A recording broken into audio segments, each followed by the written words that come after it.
Bonjour à tous. Donc, nous poursuivons notre enseignement sur le credo.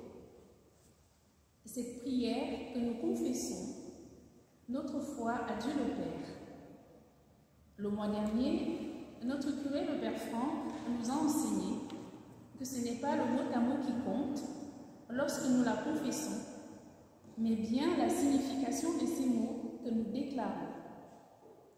Le sens que nous donnons à chaque mot proclamé. Et quand nous prions, toutes nos prières doivent aboutir à Dieu le Père par Jésus son Fils bien-aimé avec la Vierge Marie. Nous abordons aujourd'hui la deuxième phrase du credo, en Jésus-Christ, son Fils unique, notre Seigneur. Par cette phrase, nous proclamons notre foi en Jésus, Fils de Dieu, envoyé par le Père pour sauver les hommes. L'enseignement de ce jour se divise en deux parties. La première parle du nom de Jésus, la deuxième de sa mission de Messie, et enfin nous aurons une petite conclusion. Pour nous chrétiens catholiques, lorsque nous proclamons notre foi par la prière du credo, nous confessons que Jésus de Nazareth, né juste d'une fille d'Israël, la Vierge Marie, à Bethléem, au temps du roi Hérode, est le Fils unique de Dieu fait homme. Car il est écrit: Elle enfantera un fils, et tu lui donneras le nom de Jésus, c'est-à-dire le Seigneur sauve. Car c'est lui qui sauvera son peuple de ses péchés. Matthieu, chapitre 1, verset 21. Jésus est le Fils de Dieu venu dans le monde pour sauver tout homme qui croit en lui et l'accepte comme Seigneur et Sauveur. Le prophète Isaïe, parlant de l'enfant Jésus, pouvait dire: Oui, un enfant nous est né, un fils nous a été donné. Sur son épaule est le signe du pouvoir. Son nom est proclamé. Conseiller, merveilleux Dieu fort, Père à jamais, Prince de la paix. Isaïe, chapitre 9, verset 5. Par ce nom de Jésus, qu'a donné l'ange Gabriel à la Vierge Marie lors de l'Annonciation, sont proclamés à la fois l'identité de Jésus en tant que Fils de Dieu et sa mission du Dieu Sauveur. En Jésus notre Sauveur, Dieu le Père récapitule ainsi toute son histoire de salut en faveur des hommes. Jésus, en hébreu, veut dire « Dieu sauve ». Cela signifie que le nom même de Dieu est présent en la personne de son Fils unique, lui qui est venu pour la rédemption universelle et définitive des pécheurs. C'est dans le nom de Jésus seul que nos péchés sont pardonnés. Ce nom divin est le seul qui apporte le salut. Nous pouvons désormais l'invoquer car il est uni à tous les hommes par l'incarnation, de telle sorte qu'il n'y a pas sous le ciel d'autre nom qui soit donné aux hommes par lequel nous puissions être sauvés. La Bible déclare: Dieu l'a exalté. Il a doté du nom qui est au-dessus de tout nom, afin qu'au nom de Jésus, tout genou fléchisse au ciel, sur terre et aux enfers, et que toute langue proclame: Jésus-Christ est Seigneur, à la gloire de Dieu le Père. Dans le livre de la Genèse, nous découvrons que le Fils de Dieu est présent à la création de l'homme, puisque Dieu dit: Faisons l'homme à notre image, selon notre ressemblance. Genèse chapitre 1, verset 26. Dieu parle ici au pluriel. Faisons. On peut se demander à qui Dieu le Père parlait-il, sinon qu'à son Fils Jésus, puisque Jésus lui-même dira plus tard: Le Père et moi, nous sommes un. Jean chapitre 10, verset 30.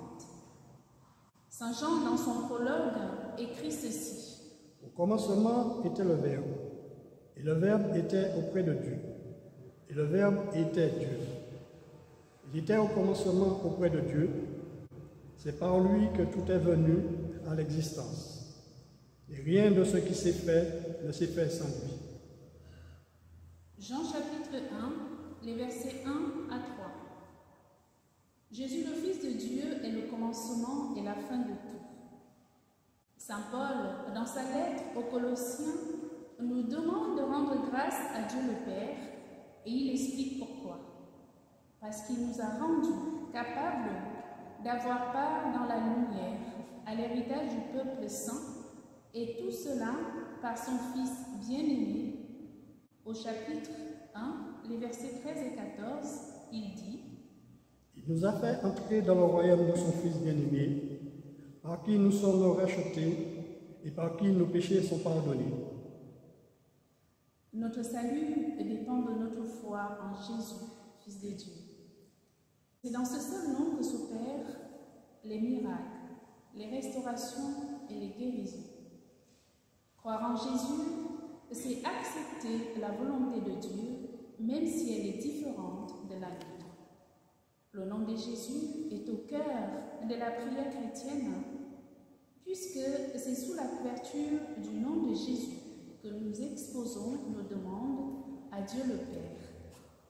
Dans nos assemblées de prière, notamment pendant la messe, les oraisons liturgiques commencent par « Le Seigneur soit avec vous » et se terminent par Jésus, le Christ, notre Seigneur.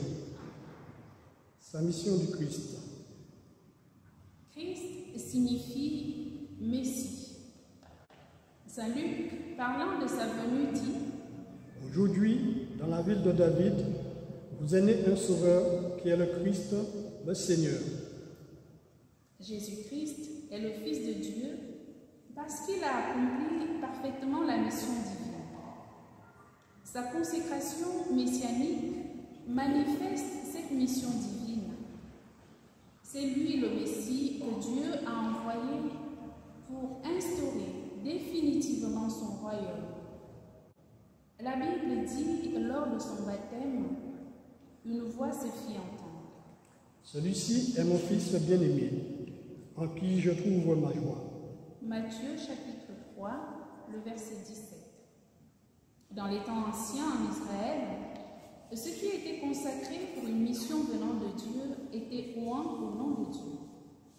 Le Messie devait être oint par l'Esprit du Seigneur, et c'est ce que prophétise le prophète Isaïe en parlant du Messie.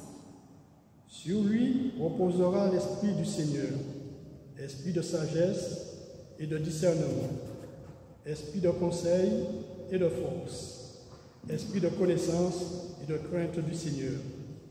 Isaïe chapitre 11, verset 2. Jésus-Christ a accompli l'espérance messianique d'Israël dans sa triple fonction de prêtre, prophète et roi. Lors de la transfiguration, la voix du Père se fait entendre cette fois avec une recommandation. Celui-ci est mon Fils bien-aimé, en qui je trouve ma joie. Écoutez-le. La mission du Christ est de faire de nous les fils adoptifs de Dieu le Père.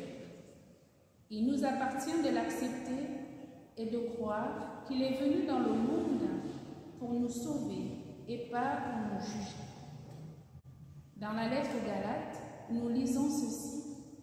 Mais lorsqu'il est venu, la plénitude des temps, Dieu a envoyé son Fils, né d'une femme et soumis à la loi de Moïse, afin de racheter ceux qui étaient soumis à la loi et pour que nous soyons adoptés comme fils. Dès l'origine, Jésus-Christ, Fils unique de Dieu le Père, est celui-là même que le Père a consacré et envoyé dans le monde. Le mot unique Ici veut seulement dire le seul Fils, ce qu'il a de plus précieux.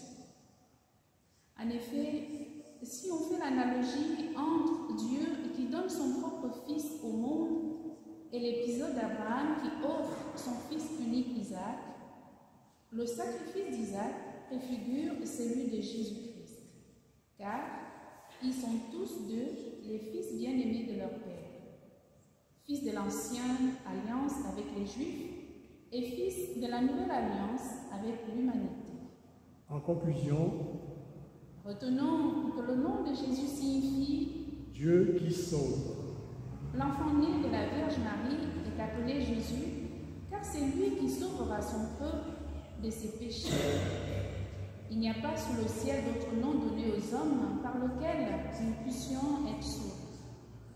Le nom Christ signifie Messie. Jésus est le Christ, car Dieu l'a roi de l'Esprit Saint et de puissance. Il est celui qui était, qui est et qui vient, l'objet de l'espérance d'Israël. Le nom de Fils de Dieu signifie la relation unique et éternelle de Jésus-Christ à Dieu son Père. Il est le Fils unique du Père et Dieu lui-même. Croire que Jésus-Christ est le Fils de Dieu est nécessaire pour être chrétien. Le nom Seigneur signifie la souveraineté divine.